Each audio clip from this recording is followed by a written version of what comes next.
Hello student, welcome back to my channel. कैसे हैं आप सभी लोग। आप लोग का जो यूपी में जो एलटी ग्रेड की वैकेंसी आई हुई है, जिसमें कॉमर्स सब्जेक्ट से आपने फॉर्म फिल किया है। दिसंबर में आपका एग्जाम होने वाला है, जिसमें कि आपके काफ़ी इंपॉर्टेंट क्वेश्चंस जो आने वाले हैं उससे रिलेटेड पीवाईक्यूज में ऑलरेडी सॉल्व करवा चुकी हूँ। नहीं देखे हैं तो देख लीजिएगा, काफ़ी अच्छे क्वेश्चंस हैं। अब आप लोग के प्रैक्टिस सेट आ रहे हैं, जिसमें कि अलग अलग जो आपके एग्जाम्स में आए हुए क्वेश्चन है वही इंक्लूड मैं कर रही हूँ, जिससे कि आपकी प्रैक्टिस अच्छे से हो जाए। तो आइए शुरू करते हैं और फर्स्ट क्वेश्चन लेते हैं। Transaction to be recorded in journal proper will be. मुख्य जर्नल में किया जाने वाला लेखा होगा। फर्नीचर का उधार क्रय, मजदूरी का भुगतान, उधार विक्रय, सुरेश से 1,000 रुपए के माल की खरीद। Credit purchase of furniture, payment of wages, credit sale, purchase of goods of ₹1,000 from Suresh. तो यहाँ पर देखिए बात क्या हो रही है, यहाँ पर जर्नल जो होता है उसकी बात नहीं हो रही है, प्रॉपर जर्नल लिखा हुआ है। मीन्स क्या है कहने का कि कुछ इस तरह के ट्रांजेक्शन होते हैं जो आपके कैश से रिलेटेड नहीं होते, या फिर आप जो और बाकी की जो सब्सिडरी बुक्स बनाई जाती हैं जर्नल की उसमें नहीं दिखाते। तो उस तरह के ट्रांजेक्शन को हम कहाँ पर नोट करते हैं, तो उसे नोट किया जाता है जो जर्नल प्रॉपर होगा, या कोई भी ऐसी एंट्रीज चाहे वो क्लोजिंग एंट्रीज हो या आपके एडजस्टमेंट हो, उसको भी हम कहाँ पर दिखाते हैं, जर्नल प्रॉपर में दिखाते हैं। तो यहाँ पर अगर आपसे क्वेश्चन इस तरह का पूछ रहा है कि जर्नल प्रॉपर में या मुख्य जर्नल में कौन से ट्रांजेक्शन रिकॉर्ड होते हैं, तो वो हो जाएगा आपका answer credit purchase of furniture. यानी कि अगर शॉर्ट में कहें तो इतना ध्यान में रखिएगा, अगर आपसे कहें क्लोजिंग एंट्रीज जो होती हैं वो कहाँ दिखाई जाती हैं, क्लोजिंग एंट्रीज, या फिर आपसे कहता है कि किसी भी तरह की जो क्रेडिट परचेज होता है, क्रेडिट पर होता है, उधार पे होता है, चाहे परचेज हो चाहे सेल हो, वो सब कुछ आपका प्रॉपर जर्नल में दिखाया जाता है। बहुत ही अच्छा क्वेश्चन है, करेक्ट आंसर हो जाएगा ऑप्शन है। या इसके अलावा ये भी आप आंसर समझ लीजिए कि वो सारी एंट्रीज जो और कहीं नहीं दिखाई जाती, जिनको और कहीं हम स्पेशली नहीं दिखा सकते, वो सब आपकी जर्नल प्रॉपर में जाती है। करेक्ट आंसर होगा हमारा ऑप्शन बी। चलिए नेक्स्ट क्वेश्चन लेते हैं। थर्ड क्वेश्चन है यहाँ पर, the holder of bill can receive payment from dash in the case of dishonour of bill. Bill के अप्रतिष्ठित होने जाने पर धारक उसका भुगतान प्राप्त कर सकता है, यानी कि बिल जो है वो डिसऑनर हो गया है, तो डिसऑनर होने के बाद अभी भी जो उसका होल्डर है, जो उसका धारक होता है, वो उस पेमेंट को रिसीव कर सकता है, उस बिल के पेमेंट को रिसीव कर सकता है। किसके थ्रू कर सकता है?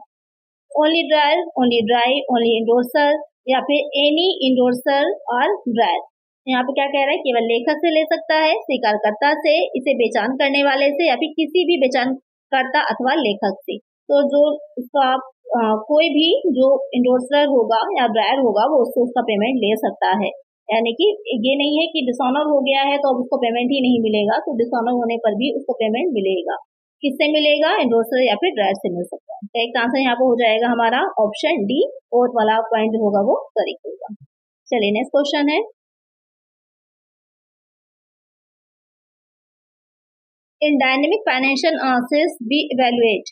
गत्यात्मक वित्तीय विश्लेषण में हम मूल्यांकन करते हैं balance sheet of current year, income statement of current year, income statement and balance sheet of insuring year, trend of few years. यहाँ पर क्वेश्चन क्या कह रहा है कि वर्तमान वर्ष के चिट्ठे का, वर्तमान वर्ष के आय विवरण का, आने वाले वर्ष के आय विवरण तथा चिट्ठे का, कुछ वर्षों की प्रवृत्ति का।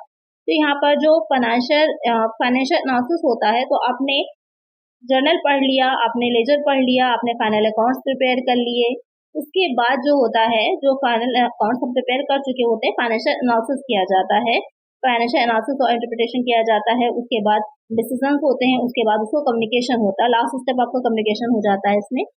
तो यहाँ पर फाइनेंशियल एनालिसिस जब हम कर रहे होते हैं, तो जो डायनेमिक फाइनेंशियल एनालिसिस होता है, गत्यात्मक होता है, उसमें हम क्या मूल्यांकित करते हैं, ये क्वेश्चन आपसे पूछ रहा है। तो यहाँ पर उसमें हम ट्रेंड ऑफ फ्यू ईयर्स, यानी कि कुछ वर्षों की प्रवृत्ति का, कि किस तरह से जो हमने अकाउंट्स हमारे हैं, जो रिकॉर्ड्स हैं हमारे, उसमें चेंजेस आए हैं क्या, कौन सी चीजें जो है वो इंक्रीज हुई है, कौन सी चीजें डिक्रीज हुई है, तो पिछले वर्षों से कंपेयर करके हम उसको निकालते हैं। और भी इसके तरीके होते हैं, और भी मेथड्स होते हैं, रेशो एनालिसिस हो जाता है आपका, बीपी एनालिसिस हो जाता है, ये सारी चीजें भी इसी में ही आती हैं। तो करेक्ट आंसर क्या हो जाएगा? ऑप्शन डी हो जाएगा।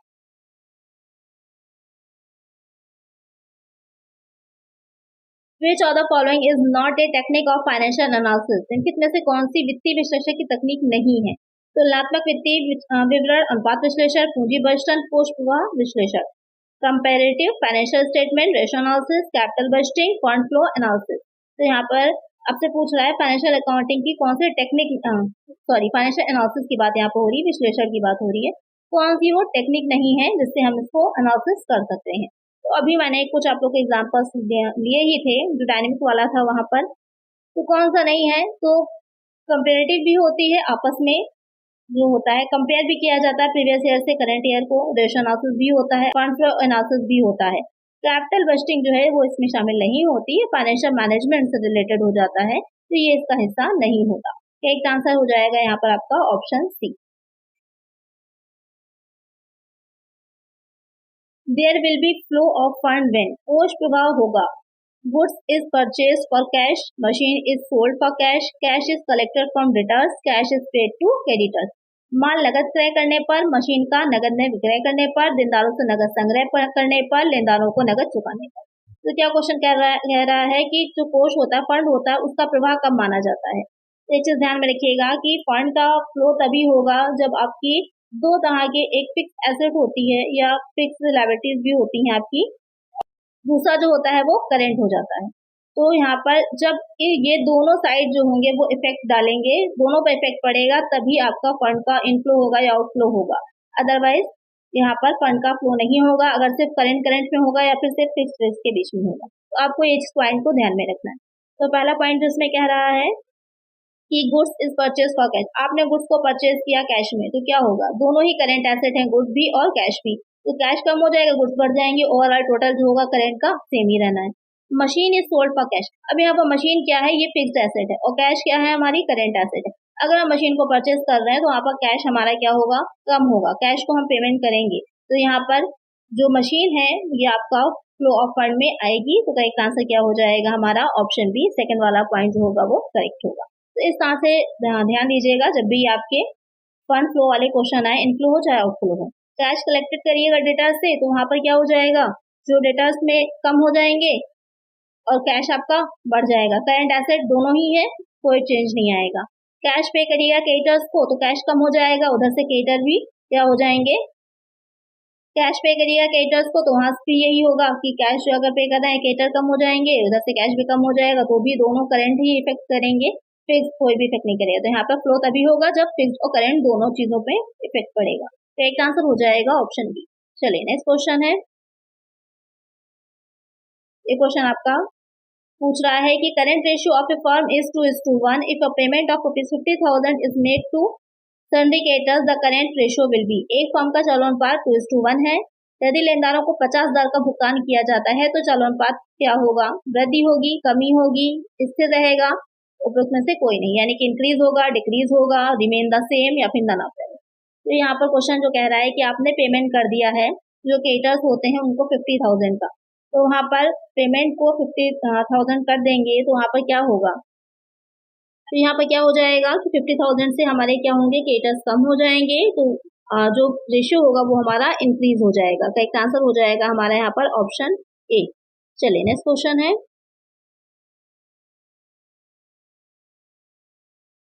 if the current ratio is 2.5, liquidity ratio is 1.5 and working capital ₹60,000, find current asset। यहाँ पर क्वेश्चन कह रहा है कि चालू अनुपात बता दिया है 2.5 है, तरलता अनुपात 1.5 है, कार्यशील पूंजी 60,000 है, तो चालू संपत्तियां ज्ञात कीजिए, 1,50,000 की, 50,000 की, 1 लाख की या फिर 1,20,000। बहुत सिंपल सा इजी सा क्वेश्चन है, इस तरह के क्वेश्चन मैं बहुत आप लोग को करा चुकी हूँ।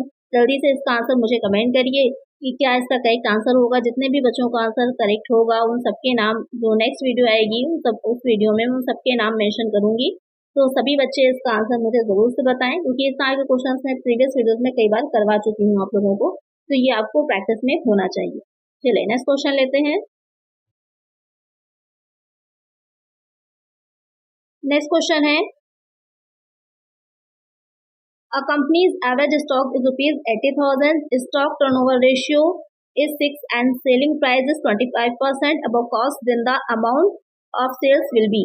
एक कंपनी का औसत स्कंद है 80,000 का, स्कंद आवर्त अनुपात 6 तथा विक्रय मूल्य लागत से 25% अधिक है, तो बिक्री की राशि होगी 9 लाख की है, 6 लाख की, 4,80,000, 7,20,000। बहुत ही सिंपल सा क्वेश्चन है ये भी। यहाँ पर आपसे कह रहा है कि कंपनी का जो एवरेज स्टॉक है वो 80,000 का है, स्टॉक टर्नओवर रेशियो जो है वो 6 है और सेलिंग प्राइस क्या है 25% है। अब आपको बताना है कि जो सेल है वो कितनी निकल करके आएगी। तो आइए इसको सॉल्व करते हैं कि कैसे इसे हमें सॉल्व करना है। तो यहाँ पर जैसे कि हमारे क्वेश्चन में हमको पता है कि जो फॉर्मूला दे रखा है हमारा स्टॉक टर्नओवर रेशियो का दे रखा है। सबसे पहले यहाँ पर हम उसी का फॉर्मूला नोट कर लेते हैं स्टॉक टर्नओवर रेशियो का कि क्या होता है। तो जिससे कि तो उसको फॉर्मूले की अगर हम बात करें तो क्या हो जाता है, कॉस्ट ऑफ गुड्स सोल्ड हो जाएगा अपॉन में हो जाता है एवरेज स्टॉक, ये हो जाता है हमारा फॉर्मूला। अब जो क्वेश्चन में गिवन है उसको रख लीजिए। एवरेज स्टॉक टर्नओवर रेशियो है 6 का, रख लेंगे। कॉस्ट ऑफ गुड्स सोल्ड हमें नहीं पता, एज इट इज आप नोट कर लीजिए, आप इसको एक्स भी मान सकते हैं। एवरेज स्टॉक हमारे क्वेश्चन में गिवन है, उसको लिख लीजिए 80,000 का। अब इसको जब हम सॉल्व करेंगे आगे तो यहाँ पर सॉल्व करने में जो कॉस्ट ऑफ गुड्स सोल्ड है वो बाहर हो जाएगा और मल्टीप्लाई हो जाएगा 80,000 इंटू 6, आपस में ये मल्टीप्लाई हो जाएगा। तो कितना निकल के आ जाएगा, कॉस्ट ऑफ गुड्स सोल्ड हमारी निकल के आ जाएगी 4,80,000 की। 4,80,000 हमारा कॉस्ट ऑफ गुड्स सोल्ड निकल करके आ गया। अब हमारे क्वेश्चन में क्या कह रहा था कि जो कॉस्ट ऑफ गुड्स सोल्ड है 20%, जो 25% है वो उसकी क्या है प्रॉफिट, उसमें हमें ऐड करना और हमें निकालना है सेल। तो यहाँ पर क्या करना होगा, जो हमारी कॉस्ट ऑफ गुड्स सोल्ड निकल करके आई है इसको हम 100 मान लेते हैं। अगर ये हम इसको 100 मान लेते हैं तो सेल क्या हो जाएगी, क्योंकि 25% प्रॉफिट है तो 125 हो जाएगा हमारा, ये हो गया हमारा सेल। अब इसको सॉल्व कर लीजिए, निकल करके हमारा आ जाएगा, 0 से 0 चले जाएंगे, आपस में मल्टीप्लाई कर लीजिएगा, मल्टीप्लाई करेंगे तो कितना आ जाएगा 6 लाख आ जाएगा, 6 लाख आ जाएगा। यही हमारा क्या हो जाएगी, सेल्स हो जाएगी, जो कि हमारे क्वेश्चन में पूछा गया था। तो इस तरह से सॉल्व करने होते हैं क्वेश्चन, जब आपके एग्जैक्टली नहीं गिवन होता तो जो भी रेशियो हो उसी के अकॉर्डिंग हमको सॉल्व करना है। तो यहाँ पर करेक्ट आंसर क्या निकल के आएगा हमारा, ऑप्शन बी हो जाएगा 6 लाख का। तो इस तरह के क्वेश्चंस भी एग्जाम में बन सकते हैं। आपको ये पता होना चाहिए कि जो आपके आंसर में दे रखा है, सॉरी जो क्वेश्चन में दे रखा है, जैसे स्कंद आवर्त अनुपात यहाँ पर दे रखा था स्टॉक टर्नओवर रेशियो, तो उसका फॉर्मूला क्या है, क्योंकि उसी फॉर्मूले के बेसिस पर ही हमारा ये क्वेश्चन सॉल्व होगा। चलिए नेक्स्ट क्वेश्चन लेते हैं। Which transaction out of the following will affect working capital? निम्नलिखित में से कौन सा लेन देन कार्यशील पूंजी में वृद्धि करता है? Payment of bills payable, collection from bills receivables, issue of debentures, conversion of debentures into shares. देय पत्रों का भुगतान प्राप्य पत्रों से वसूल किया गया, ऋणपत्रों का निर्गमन, ऋणपत्रों का अंशों में परिवर्तन। क्वेश्चन यहाँ पे क्या कह रहा है कि जो वर्किंग कैपिटल होती है वो इफेक्ट होगी किससे, तो यहाँ पर ध्यान रखिएगा कि वर्किंग कैपिटल कैसे निकालते हैं, जब हम करंट एसेट में से करंट लायबिलिटी को लेस कर देते हैं तो निकल के हमारी वर्किंग कैपिटल आ जाती है। अब यहाँ पर जो क्वेश्चन कह रहा है कि इफेक्ट क्या करेगा, तो कौन सी चीज इफेक्ट करती है देखते हैं कि जो बिल्स पेएबल है उनका आपने पेमेंट कर दिया, तो उसमें भी ये रहेगा कि बिल्स पेएबल एक साइड से कम हुए, दूसरी तरफ से हमारा कैश भी कम हो गया, तो कोई भी इफेक्ट नहीं आएगा। कलेक्शन फ्रॉम बिल्स रिसीवेबल्स, तो इसमें क्या रहेगा कि बिल्स रिसीवेबल्स जो होंगे वो कम हो जाएंगे, उधर से कैश उतनी बढ़ जाएगी, कोई इफेक्ट नहीं पड़ेगा, टोटल सेम आ जाएगा। इशू ऑफ डिबेंचर, आपने डिबेंचर ऋणपत्रों का निर्गमन किया, तो ऋणपत्रों का निर्गमन करने से क्या होता है, कैश आती है, कैश आपके पास आएगी और ये डिबेंचर है तो यहाँ पर लॉन्ग टर्म हो जाएंगे, शॉर्ट टर्म नहीं होंगे, इसलिए क्या होगा, इसी से ही वर्किंग कैपिटल पर इफेक्ट पड़ेगा। तो एक आंसर हो जाएगी हमारी ऑप्शन सी हो जाएगा। और ये कन्वर्जन करना, तो इसमें तो कोई भी आपकी जो कोष है, फंड है, उसका ना इनफ्लो हुआ ना सोर्स है ना एप्लीकेशन, यहाँ पर कुछ भी नहीं होगा क्योंकि कन्वर्जन किया है, तो यहाँ पर कोई चेंजेस नहीं आ रहे हैं। तो यहाँ पर जो 3 वाला ऑप्शन है वही करेक्ट हो जाएगा। चलिए नेक्स्ट क्वेश्चन है, out of the following which is not cash flow from operating activities, निम्नलिखित में से कौन सा परिचालन क्रियाओं से रोकड़ प्रवाह नहीं है? माल की बिक्री से रोकड़ प्राप्ति, माल आपूर्तिकर्ताओं को भुगतान, स्थायी संपत्ति के विक्रय से रोकड़ प्राप्ति, आयकर का भुगतान। तो यहाँ पे क्वेश्चन क्या कह रहा है कि जो ऑपरेटिंग एक्टिविटीज होती हैं उसमें कैश फ्लो नहीं होगा, इसमें से कौन सी जो आपके पॉइंट्स दे रखे हैं, cash received from the sale of goods, payment to supplier, cash received from the sale of fixed asset, payment of income tax. तो यहाँ पर जो कैश फ्लो होता है, जो रोकड़ प्रवाह होता है, आता किस में है, तो ये भी ध्यान में रखिएगा। जो अकाउंटिंग स्टैंडर्ड आपका 3rd है उससे रिलेटेड है, ये भी क्वेश्चन बन सकता है, इसको ध्यान में रखिएगा। नगद प्रवाह विवरण हिंदी में कहते हैं और ये 3rd अकाउंटिंग स्टैंडर्ड में आता है, सबसे ज्यादा पूछा जाने वाला ये वाला पॉइंट है। नगद प्रवाह विवरण, कैश फ्लो स्टेटमेंट जो होता है वो किस अकाउंटिंग स्टैंडर्ड में आता है, 3rd में आता है। उसमें 3 तरह की एक्टिविटीज होती हैं, आप लोगों की एक पहली वाली जो हो जाती है, जो आपके क्वेश्चन में पूछी ही गई है, ऑपरेटिंग एक्टिविटी। दूसरी हो जाती है इन्वेस्टिंग, जहां जहां भी इन्वेस्ट किया जा रहा है, जो भी एसेट परचेज की जाती है मोस्टली वो इन्वेस्टिंग में जाती है आपकी। और जो थर्ड पॉइंट हो जाता है वो फाइनेंसिंग हो जाती है, जैसे कि शेयर्स हैं या डिबेंचर हैं या कुछ भी इस तरह का, उसका जो है रीपेमेंट किया जा रहा है, रिडेम्पशन हो रहा है या फिर वो इशू किया जा रहा है, दोनों ही इसमें ही आएंगे। तो जो भी बिजनेस को चलाने से जो एक्सपेंसेस होते हैं या मिल रहा है, वो सारा आपका ऑपरेटिंग में जाएगा।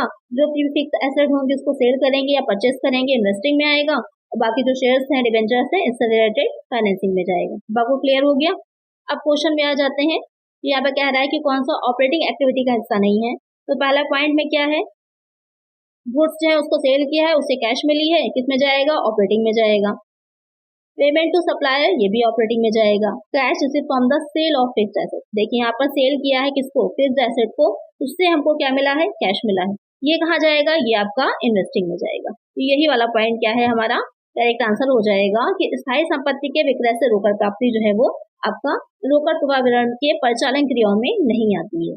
बाकी इनकम टैक्स का पेमेंट भी करेंगे तो वो भी आपका ऑपरेटिंग में ही दिखाया जाता है। बहुत ही अच्छा पॉइंट है, इसको भी ध्यान में रखिएगा। ये भी क्वेश्चन बनता है आपका अलग से। तो यहाँ पर करेक्ट आंसर होगा ऑप्शन सी। तो इस क्वेश्चन से आपके 3 क्वेश्चन क्लियर हो गए। चलिए नेक्स्ट क्वेश्चन पे चलते हैं।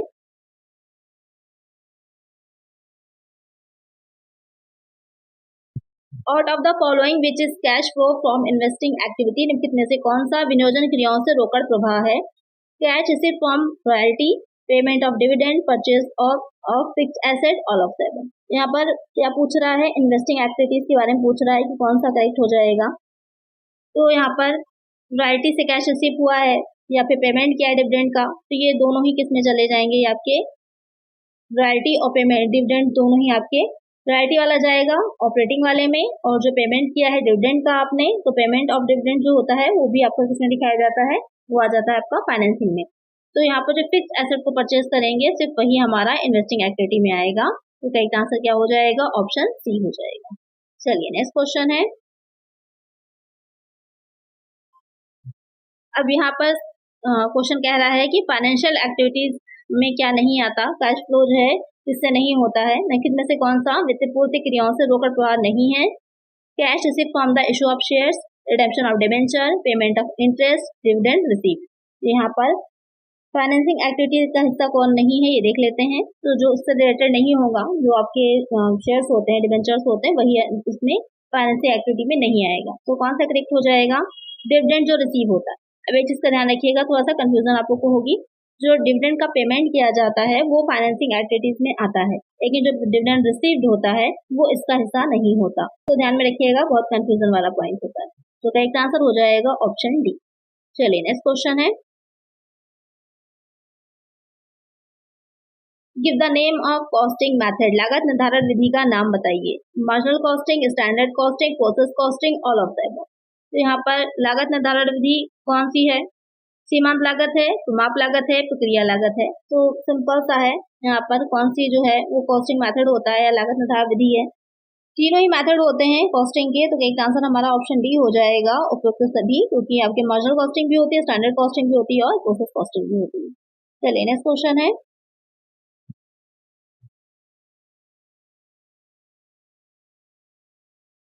इन which of the following carriage inward is included, आगत गाड़ी भाड़ा निम्नलिखित में से किसमें सम्मिलित किया जाता है। प्रशासनिक उपरिव्यय में, कारखाना में, वितरण उपरिव्यय में, मूल लागत में। जो कैरेज इनवर्ड होता है उसे हम कहाँ पर दिखाते हैं, किस तरह के ओवरहेड में दिखाते हैं, ये क्वेश्चन आपसे कह रहा है। तो ये किसका हिस्सा हो जाता है, ये हो जाएगा आपका।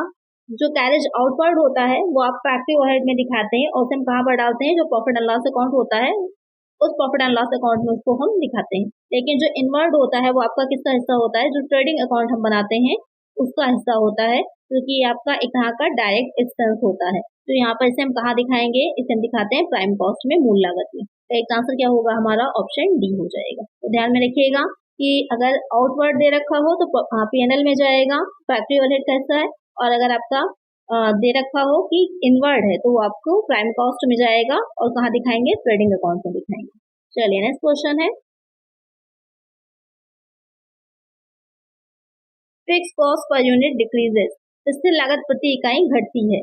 With the increase in variable cost, with the increase in number of units produced, with the decrease in number of units produced या फिर with the decrease in variable cost, जो फिक्स्ड कॉस्ट पर यूनिट होता है वो decrease होगा यानी कि घटता है। वैसे तो आपको पता है जैसे कि 10,000 पर मंथ है तो ये आपका 10,000 पर मंथ ही रहने वाला है, ये आपका बढ़ेगा नहीं ना तो घटेगा, फिक्स अमाउंट इसका रहता है। लेकिन अगर हम पर यूनिट की बात करते हैं यहाँ पर फिक्स कॉस्ट के, तो पर यूनिट जो होता है उसमें चेंजेस होते हैं। अब कैसे चेंजेस होते हैं वो देखते हैं ये कि उत्पादनशील लागत में वृद्धि के साथ, उत्पादन इकाइयों में वृद्धि के साथ, उत्पादन इकाइयों में कमी के साथ, उत्पादनशील लागत में कमी के साथ।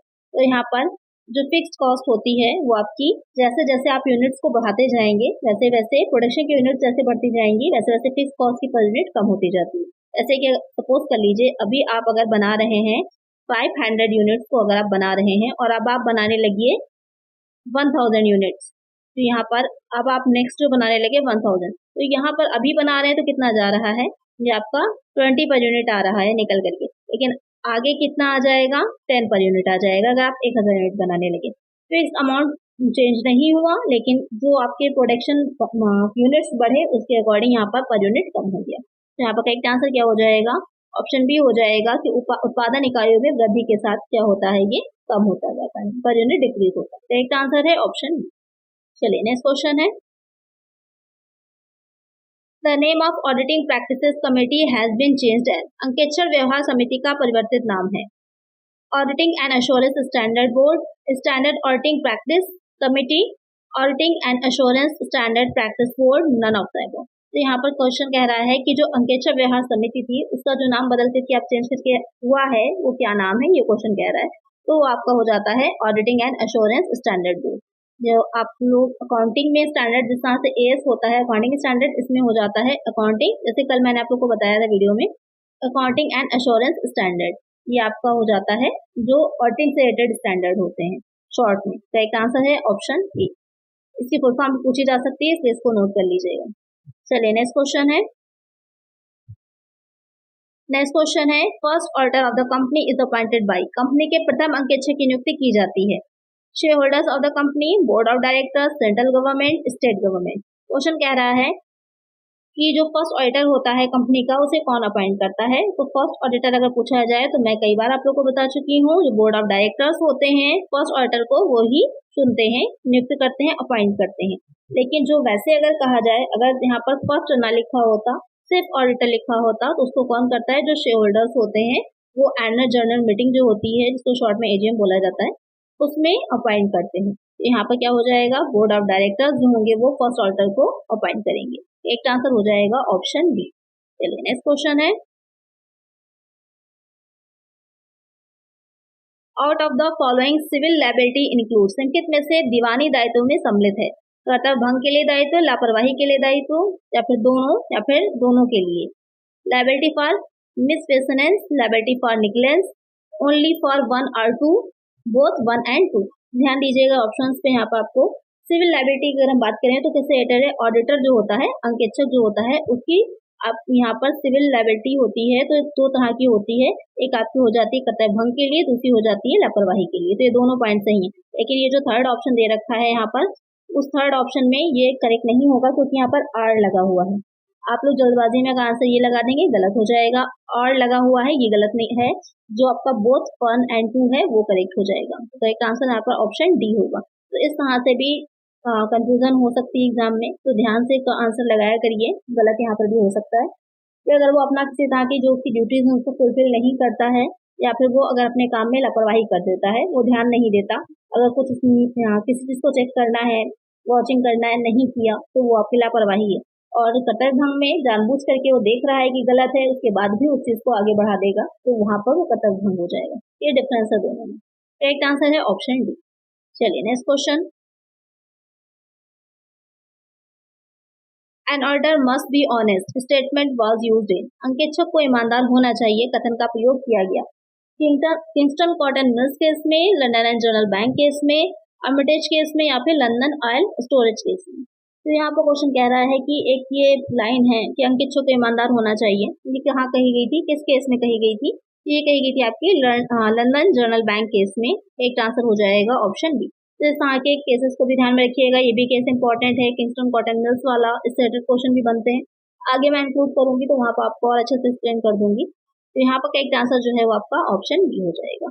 तो आज की वीडियो में इतना ही। बहुत ही अच्छे इंपॉर्टेंट क्वेश्चन थे। इसकी पूरी सीरीज आप लोग की आएगी आपके एग्जाम तक, लेकिन चैनल को सब्सक्राइब जरूर से कर लीजिएगा और ज्यादा से ज्यादा वीडियो को लाइक किया करिए। किसी तरह का कोई कंफ्यूजन हो, कोई क्वेश्चन हो तो कमेंट कर दीजिएगा। चलिए मिलते हैं नेक्स्ट वीडियो में कुछ और नए क्वेश्चन के साथ। Thank you.